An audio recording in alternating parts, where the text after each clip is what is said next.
Ambassador Reginald Reggie Buttonworth Dye was having what he'd generously call a Tuesday morning when the universe decided to get complicated. He sat in his office at Earth's diplomatic outpost, nursing his third cup of coffee from his favorite mug, the one that read world's okayest diplomat. In fading letters, when his communication console lit up like a Christmas tree having an electrical emergency.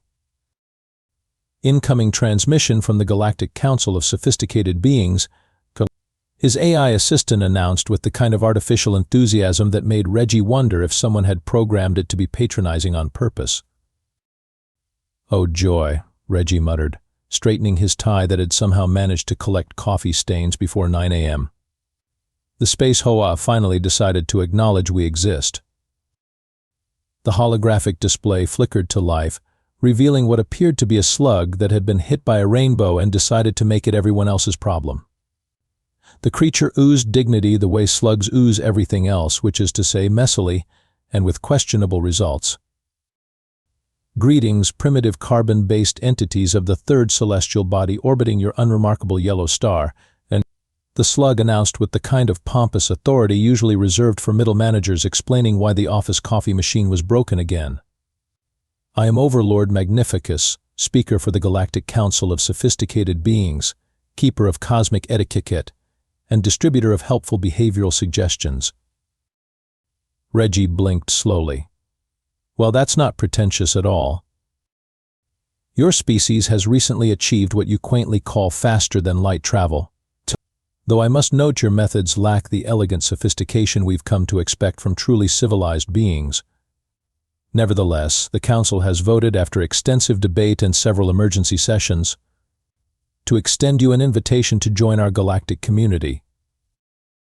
"How generous," Reggie said, taking another sip of coffee. "I'm sure there's a catch somewhere in there." As if summoned by sarcasm itself, Magnificus produced what appeared to be a data crystal the size of a small refrigerator. "Indeed. Mead. We've prepared a comprehensive welcome package to help your species transition from your current state of barely contained chaos to something resembling civilized behavior. This contains 47,000 pages of behavioral guidelines, mandatory etiquette protocols, and a complimentary handbook titled How Not to Embarrass Yourself Among Civilized Species, a beginner's guide to not being human." Reggie stared at the crystal, then at Magnificus, then back at his coffee mug as if it might offer some wisdom. It didn't, but it did remind him that he'd survived worse Tuesdays. "Let me guess, we need to tone down our aggressive tendencies." "Oh my, yes," Magnificus practically glowed with enthusiasm. "Your species exhibits alarming levels of what you call competitive spirit and emotional expression. We've observed your recreational activities, such violence, such passion, such unnecessary noise. Truly civilized beings resolve all conflicts through proper committee formation and extensive documentation." Naturally, Reggie nodded. "And I suppose our music is too loud?" "Your rock and roll nearly caused 3-star systems to file noise complaints across dimensional barriers. We've taken the liberty of composing some gentle geometric harmonies that should be much more suitable for peaceful coexistence." Reggie set down his mug and leaned back in his chair. "You know what, Magnificus? This sounds absolutely fascinating. We'll definitely give this our full consideration." "Wonderful." The alien practically vibrated with satisfaction. "We look forward to welcoming you to the ranks of properly behaved galactic citizens. Do try not to break anything important while you're learning." As the transmission ended, Reggie stared at the massive data crystal that had somehow materialized on his desk. He picked up his secure line and dialed a familiar number. "Max? It's Reggie. Clear your schedule. We just got our first alien homework assignment, and I think you're going to find it absolutely hilarious." Chief Compliance Officer Maxine Max Thunderbolt arrived at Reggie's office with the kind of determined stride that usually preceded either brilliant solutions or the spectacular disasters. In her experience, the difference was mostly a matter of perspective and proper documentation. "Please tell me you're exaggerating about the homework thing," she said, dropping into the chair across from his desk, and, eyeing the refrigerator-sized data crystal with the expression of someone who'd just been handed a tax audit written in ancient Sumerian. "Oh, it gets better," Reggie grinned, activating the crystal's holographic interface. "They've redesigned our entire civilization. Apparently we've been doing humanity wrong this whole time." The first page materialized in glowing text, Chapter 1, Emotional Regulation for Primitives, Why 3 Feelings per Day is Quite Enough. Thank you. Max blinked. 3 emotions per day? What happens if I exceed my quota? Do I get a cosmic speeding ticket? Keep reading, Reggie encouraged, scrolling to the next section. It gets more reasonable from there. Chapter 2, Mandatory Pre-Decision Meditation, a simple 47-step process for basic choices, Max read aloud. Step 1. Assume the posture of cosmic contemplation. Step 2. Breathe in harmony with 17 different celestial bodies. Step 3. Question whether your decision might offend any of the 432 known forms of galactic consciousness. My personal favorite is Chapter 5, Reggie said, jumping ahead. Language modifications for peaceful coexistence. Apparently, all curse words must be replaced with gentle disagreement sounds. Instead of saying damn, we're supposed to say mild cosmic disappointment. Max stared at the screen. What about when someone cuts you off in traffic? Instead of expressing road rage, we're encouraged to transmit feelings of loving correction toward a fellow traveler who may have momentarily forgotten their cosmic purpose. That's the most mild cosmic disappointment thing I've ever heard. Reggie grinned and continued scrolling. Oh, but wait, there's more. Chapter 12, Recreational Activity Reforms. Apparently, competitive sports are unnecessarily confrontational. They suggest we replace football with cooperative sphere contemplation and boxing with aggressive meditation supervision. What about chess? Too warlike. They recommend strategic peace-friendship facilitation instead. Max rubbed her temples. Please tell me they didn't touch our music. Chapter 15, Sonic Harmony Optimization, Reggie announced cheerfully. Rock music is to be replaced with soothing geometric frequencies that promote interspecies tranquility. Heavy metal is banned entirely because it contains excessive emotional energy that may cause distress to sensitive galactic citizens. What about jazz? Too unpredictable. Improvisation suggests a lack of proper planning. Max slumped in her chair. They've essentially taken everything that makes us human and suggested we stop doing it. Gets better, Reggie said, pulling up another section. Chapter 23, Standardized Galactic Greeting Protocols. Every interaction must begin with 17 different hand gestures, a formal recitation of one's peaceful intentions, and a signed affidavit confirming that you harbor no aggressive thoughts toward any known forms of life. How long does a typical greeting take? According to their calculations, approximately 47 minutes for basic introductions. Advanced social interactions may require up to 3 hours of preliminary courtesy protocols. Max stared at the screen in growing horror. They've been watching us, haven't they? Oh yes, Reggie nodded, pulling up the appendix. They have extensive documentation on human behavior. Listen to this. Human emotional expressions often involve facial contortions and vocalizations that suggest either severe distress or imminent violence. We recommend immediate counseling for any human observed laughing, as this behavior appears to indicate a serious psychological condition. They think laughter is a mental illness? Gets worse. They've classified hugging as non-consensual physical restraint and high fives as ritualized combat simulation. Max picked up Reggie's coffee mug and examined it thoughtfully. You know what I find most interesting about all this? What's that? They went to all this trouble to reform us, which suggests they actually want us in their little galactic club. The question is, why? Reggie leaned back in his chair, a slow smile spreading across his face. Max, I think you just asked exactly the right question. and I think I know exactly who we need to call to help us figure out the answer. Please tell me you're thinking what I think you're thinking. Oh, I'm thinking it. Time to assemble the team. President Patricia Patty Rockwell had seen her share of unusual Tuesday morning briefings, but this one definitely made the top 5 list right between the moon declared independence and Australia's been invaded by sentient kangaroos again. She sat at the head of the conference table in the Situation Room, surrounded by what she privately called her collection of professionally qualified disasters, the people you called when normal solutions had packed up and moved to a different galaxy entirely. Let me see if I understand this correctly, Patty said, reviewing the summary Reggie had prepared. The aliens think we're charmingly primitive but dangerously unstable, and they want to help us become boring? That's the diplomatic summary, yes, Reggie confirmed from his seat to her right. The longer version involves 47,000 pages of suggestions that basically amount to stop being human and start being really polite slugs. General Buck the Cannon Morrison snorted from across the table. Sounds like they need a good demonstration of human diplomacy. I've got several megatons of diplomatic solutions just sitting in silos waiting for the right conversation. Down, Buck, Patty said mildly. We're trying the non-explosive approach first. Frank, what's your take on this from a scientific perspective?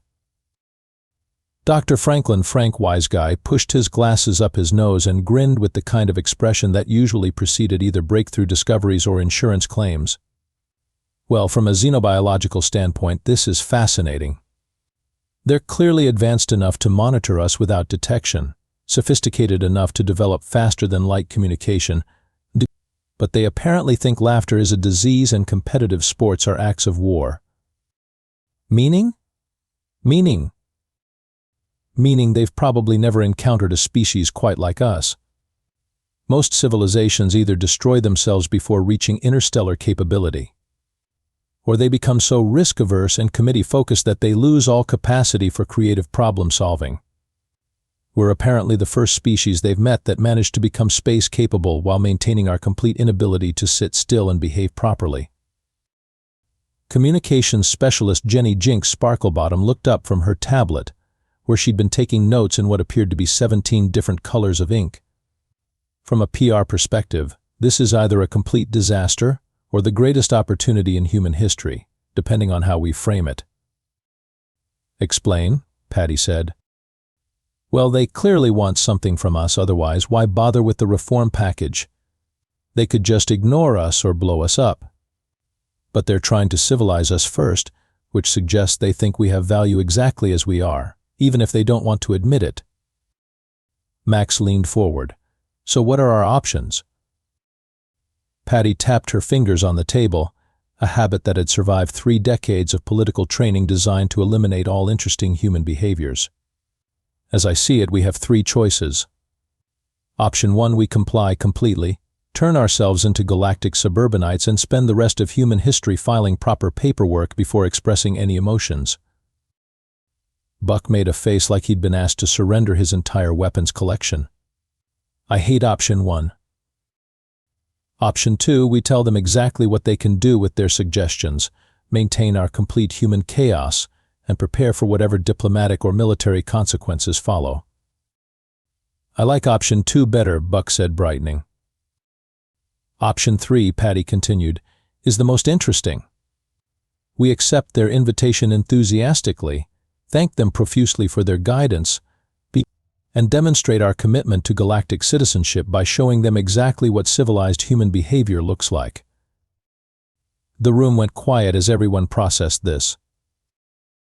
That, said Frank slowly, is either brilliant or completely insane. Why not both? Jenny asked cheerfully. I can make anything sound diplomatic if you give me enough coffee and a good thesaurus. Reggie grinned. I think option 3 has real potential.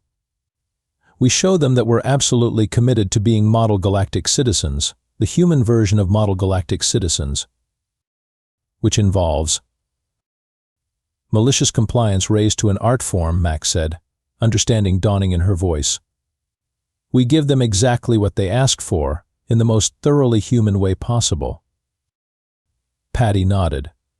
We demonstrate that our current behavior is actually the civilized, restrained version of humanity.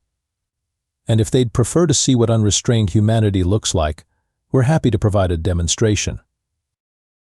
Buck's grin could have powered a small city. I love it when diplomacy involves implied threats. It's not a threat, Jenny said, already making notes. It's an educational opportunity. We're simply helping them understand the full spectrum of human cultural expression. So we're going to be aggressively helpful? Frank asked. We're going to be enthusiastically cooperative, Patty corrected. There's a difference. What kind of difference? Reggie asked. Patty's smile was the kind that had made opposing politicians develop sudden interest in career changes, the kind that makes them realize they should have been more specific about what they wanted.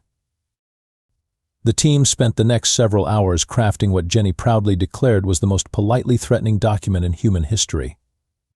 The conference room had been transformed into a workshop of diplomatic weaponry, with coffee-stained legal pads, multiple thesauruses, and what appeared to be Buck's collection of military manuals being used as reference materials for cultural context. Okay, let's start with the greeting, Jenny said, fingers poised over her keyboard. We want to sound grateful, humble, and just slightly ominous. How about, the people of Earth extend their most sincere appreciation to the Galactic Council for their thoughtful guidance in helping us become worthy participants in galactic civilization, but Reggie suggested. Good start, Jenny typed rapidly. We are deeply moved by your recognition of our species' potential and your generous investment of time and resources in our cultural development. Frank looked up from the alien handbook he'd been annotating with increasingly sarcastic marginalia. We should thank them for understanding that our current behavior represents significant restraint on our part. Perfect, Jenny said, adding to the document. We are particularly grateful for your understanding that human civilization, in its current form, represents the culmination of millennia of careful behavioral modification and social restraint. Max grinned. That's beautiful. It sounds like we're agreeing with them while implying that what they've seen so far is us being well behaved. Now, for the compliance section, Patty said. We need to sound eager to follow their suggestions while making it clear that our version of compliance might be energetic. Buck leaned forward.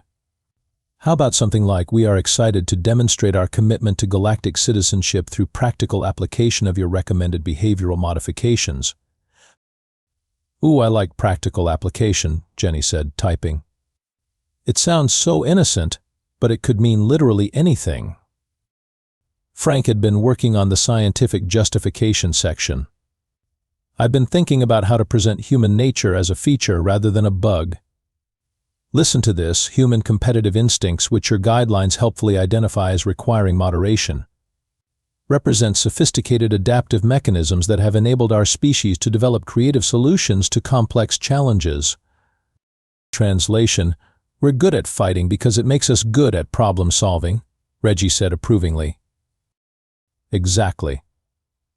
Well, and here's my favorite part. What may appear to external observers as aggressive tendencies are actually expressions of our species' enthusiasm for collaborative obstacle resolution through applied physics. Patty laughed. You just made warfare sound like a team-building exercise. That's the idea. And for the emotional expression part, human emotional displays, including those your materials classify as excessive, serve important social bonding and communication functions. We look forward to sharing the full range of human emotional expression with our new galactic neighbors. Jenny had been working on the cultural section. For the music and arts modification we appreciate your concern regarding the intensity of human creative expression. To demonstrate our commitment to cultural harmony, we will gladly showcase the gentler aspects of human artistic achievement for galactic audiences. Define gentler, Buck asked suspiciously. Well, compared to death metal, classical music is practically a lullaby. And compared to full-contact sports, professional wrestling is basically interpretive dance. Max had been reviewing the social protocols section. What about their greeting requirements? We can't just ignore the 17-step handshake thing. We don't ignore it, Reggie said. We improve on it. Jenny, can you work in something about how humans have developed our own sophisticated social greeting protocols that we'd love to share? Already on it, she said, typing. Human social interaction protocols have evolved to efficiently convey complex emotional and social information. We would be honored to demonstrate our traditional greeting customs as part of our cultural exchange program. Frank was practically bouncing in his seat with scientific enthusiasm. Oh, and we should mention that human behavioral patterns represent optimal solutions for our environmental pressures. What they're seeing isn't chaos, it's highly efficient adaptation to challenging circumstances. How do we phrase that diplomatically? Patty asked. Jenny's fingers flew over the keyboard. The behavioral patterns your guidelines address have been refined through extensive historical testing under diverse and often challenging circumstances. We believe our galactic neighbors will find great value in observing these time-tested approaches to complex problem resolution. Buck nodded approvingly. That makes us sound like we've been conducting long-term experiments in survival optimization. Because we have, Max pointed out. We just call it history. For the conclusion, Reggie said, we need something that sounds grateful and cooperative but leaves them wondering if they've made a terrible mistake. Jenny grinned and began typing the final paragraph. In closing, we want to assure the Galactic Council that humanity takes its responsibilities as galactic citizens very seriously. We understand that our integration into galactic society will require careful demonstration of our commitment to peaceful coexistence. We look forward to showing you exactly what civilized human behavior looks like when we're really trying to make a good impression. The room went quiet as everyone absorbed the implications of that final sentence. That, said Frank slowly, is either the most diplomatic threat in human history or the most threatening diplomacy. Why not both? Patty asked cheerfully. 3 weeks later, the Galactic Council's observation ship hung in Earth's orbit like a very nervous metallic moon, filled with aliens who were beginning to suspect they might have made a slight miscalculation. Inside the ship, Overlord Magnificus stared at the reports coming in from the human compliance demonstration with the growing expression of someone who had asked for a pet kitten and received a friendly tiger. On Earth's surface, the demonstration was proceeding exactly as planned, which is to say it was controlled chaos masquerading as cultural exchange, and the aliens were getting a front row seat to what humans considered restrained behavior. Welcome, honored galactic guests, to humanity's peaceful sporting exhibition, announced the stadium announcer with the kind of cheerful enthusiasm usually reserved for natural disasters. The event had been carefully designed by Buck and Frank as a demonstration of cooperative competitive interaction, which turned out to be gladiatorial combat with safety equipment and rules. Reggie provided commentary from the observation deck, maintaining perfect diplomatic language while describing what appeared to be barely organized warfare. As you can see, our athletes are demonstrating the human approach to conflict resolution through applied kinetic energy. Notice how they're all wearing protective gear. This shows our commitment to safety and consideration for others. In the arena below, 2 teams of humans were engaged in what the program described as strategic objective acquisition through dynamic physical negotiation, but which looked suspiciously like a combination of rugby, capture the flag, and barely controlled mayhem. The beautiful thing about human competition, Reggie continued as one player launched himself through the air to tackle 3 opponents simultaneously, is how it channels our natural enthusiasm for problem-solving into constructive activities. See how that athlete just demonstrated 3 different physics principles while expressing team loyalty and strategic thinking? Magnificus made a note that translated roughly to why are they still moving after being hit by what appears to be a small truck. The cultural exchange dinner that followed was Jenny's masterpiece of malicious compliance. She had carefully selected foods that demonstrated humanity's gentle approach to culinary adventure, which meant everything was technically edible, but most of it was spicy enough to power small spacecraft, "This is our traditional friendship soup," explained the chef with the innocent smile of someone serving lava in a bowl. "It represents the warmth of human hospitality and our desire to share intense experiences with our new galactic neighbors." The aliens gamely attempted to eat while their various respiratory systems tried to file emergency complaints. Magnificus managed to sample something called mild salsa and immediately began questioning several life choices. "The burning sensation represents the fire of friendship," Jenny explained helpfully from the host table. "It's our way of making sure our guests have an unforgettable experience." Frank had contributed a peaceful meditation session that managed to be both technically accurate and completely terrifying. The meditation was led by what appeared to be a death metal band playing at volumes that could generously be described as barely audible for humans. "This is our traditional contemplative music," Frank explained as the gentle thrum of electric guitars vibrated through the ship's hull. "The rhythmic patterns help humans achieve a state of focused calm. Notice how the participants are all sitting very still. This demonstrates our mastery of peaceful concentration." The aliens watched in growing alarm as the human meditators sat motionless despite music that was apparently causing small structural vibrations in nearby buildings. But the true masterpiece was Buck's friendship ceremony, which he had designed as a celebration of human social bonding. It involved carefully choreographed pyrotechnics, synchronized shouting that the program described as harmony through unified vocal expression, and what appeared to be a barely contained riot of enthusiasm. "The flames represent the light of knowledge," Buck explained as controlled explosions painted the night sky in brilliant colors. "The coordinated vocalizations demonstrate our commitment to acting in unison, and the physical expressions of joy show how much we value friendship." To the aliens, it looked like humans celebrating by setting things on fire while screaming in unison and engaging in what could charitably be described as aggressive hugging. "This is our species at its most peaceful and welcoming," Reggie assured them as the ceremony reached its crescendo with a finale that involved more pyrotechnics, a marching band playing at volumes that registered on seismic equipment, and what appeared to be several thousand humans engaging in synchronized celebration that resembled either a religious experience or a friendly riot. Magnificus watched the display with the expression of someone who had just realized that asking humans to tone it down might have been like asking a volcano to keep it to a gentle simmer. Mean T.E. The final event was a cultural appreciation gathering that Jenny had designed as a showcase of human social interaction. It featured traditional human party activities, loud music, enthusiastic dancing, competitive games, and the kind of social chaos that aliens would probably classify as barely organized anarchy.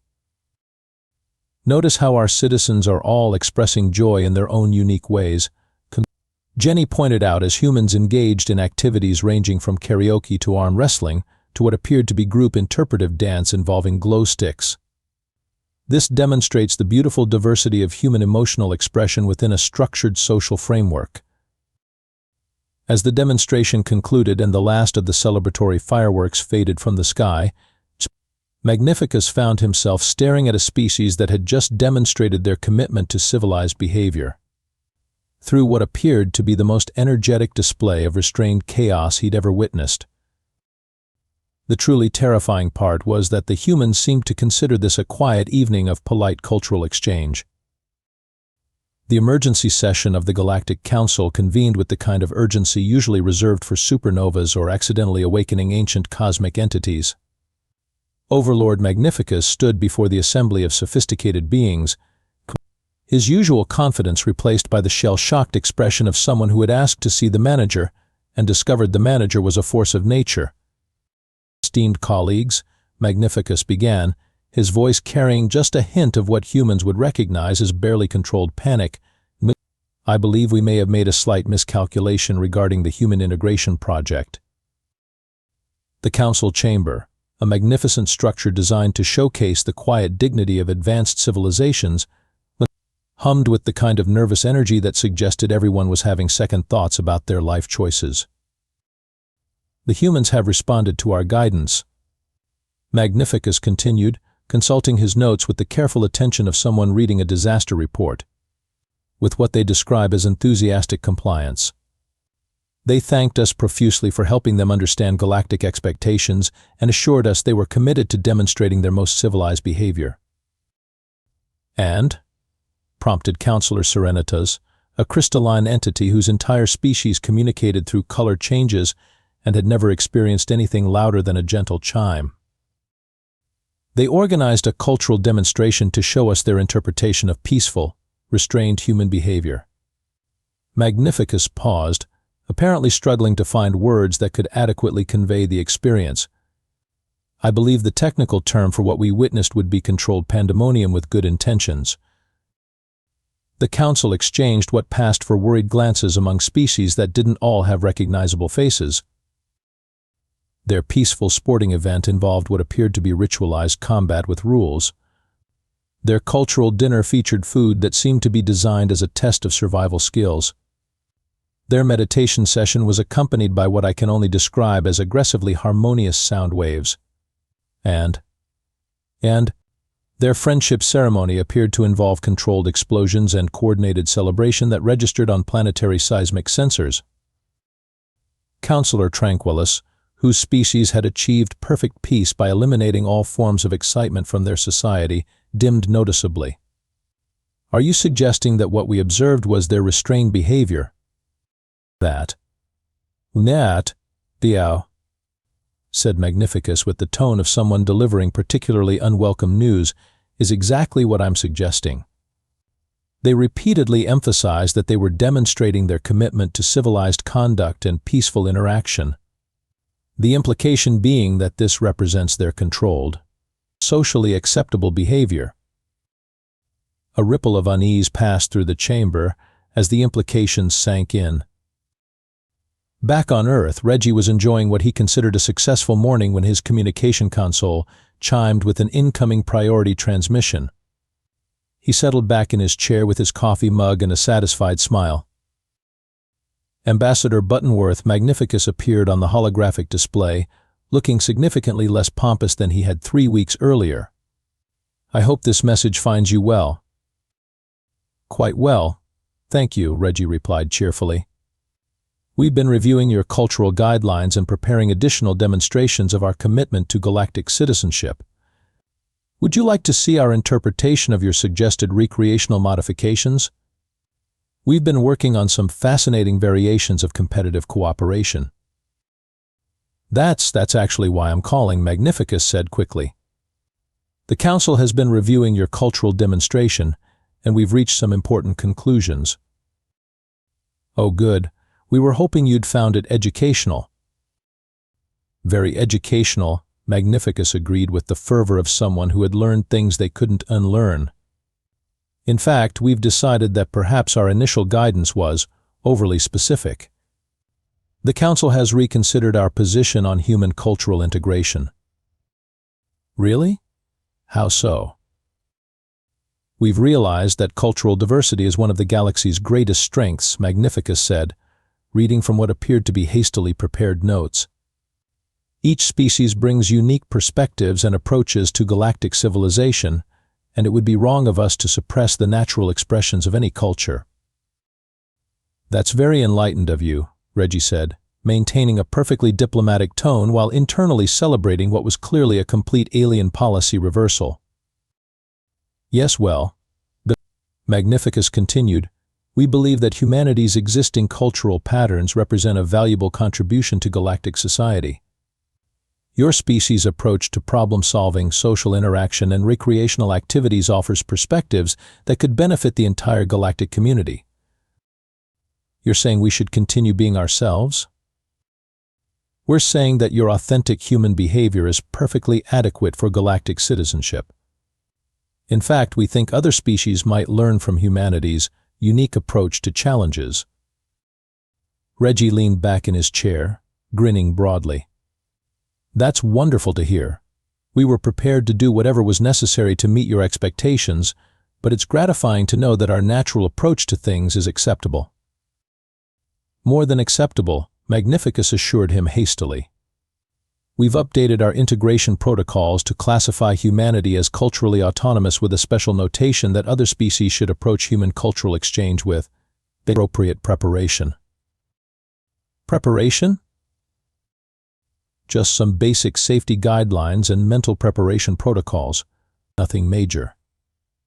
We want to ensure that cultural exchange proceeds smoothly for everyone involved. After the transmission ended, Reggie picked up his secure line and dialed the now familiar number. Max? It's Reggie. Mission accomplished. The aliens have officially decided that we're perfect exactly the way we are. Apparently, our demonstration convinced them that human civilization is a feature, not a bug. Did we just successfully threaten an advanced galactic civilization with friendship? Max asked. I prefer to think of it as aggressive hospitality, Reggie replied. We showed them that when humans really try to be welcoming and civilized, the results can be intense. Within hours, Earth received its updated Galactic Citizenship Certificate, along with a diplomatic note suggesting that humanity should continue their natural cultural expressions and assuring them that no further behavioral modifications would be necessary. The final diplomatic exchange was brief and, in its own way, perfect. Earth's response, crafted by Jenny with her usual flair for diplomatic precision, read simply, "Thank you for helping us understand that our greatest contribution to galactic civilization is being authentically human. We look forward to sharing our natural enthusiasm for friendship, cooperation, and creative problem-solving with our new galactic neighbors. Rest assured, we'll always be ourselves." The Galactic Council's files were quietly updated to include a new classification, species of interest, approach with caution, friendly but unpredictable.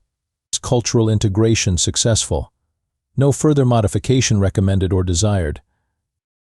And somewhere in the depths of space, advanced civilizations learned an important lesson about the dangers of trying to domesticate a species that considered controlled chaos a form of politeness. Humanity, meanwhile, continued being human, secure in the knowledge that sometimes the best diplomacy is simply being so authentically yourself that everyone else realizes they'd rather have you as a friend than find out what you're like as an enemy. After all, that had just been them being nice,